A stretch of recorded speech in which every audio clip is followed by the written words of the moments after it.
TMC নেতাকে কান ধরে ক্ষমা চাওয়ালো বিজেপি। বরানগরের 24 নম্বর ওয়ার্ডের প্রাক্তন কাউন্সিলর অভিযুক্ত প্রাক্তন কাউন্সিলর বাসব দাশগুপ্ত ওরফে দাদন প্রাক্তন কাউন্সিলরের বিরুদ্ধে বেআইনি কাজের অভিযোগ, স্থানীয়দের সঙ্গে খারাপ ব্যবহারের অভিযোগ। প্রাক্তন কাউন্সিলরকে কান ধরে ক্ষমা চাওয়ালে বিজেপি।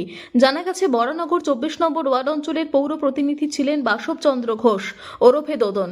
2015 থেকে 2022 সাল অবধি তিনি এই পদে ছিলেন। এমনকি কাঞ্চন দে নামে এক ব্যক্তির বিরুদ্ধে টাকা তোলার অভিযোগ উঠেছে। এই কাঞ্চন বরানগর 26 নম্বর ওয়ার্ড অঞ্চলের পৌর প্রতিনিধি আলপনা নাহার ঘনিষ্ঠ বলে জানা গেছে। আমি তৃণমূল কংগ্রেস করি, আমি কাউন্সিলর ছিলাম 7 বছর।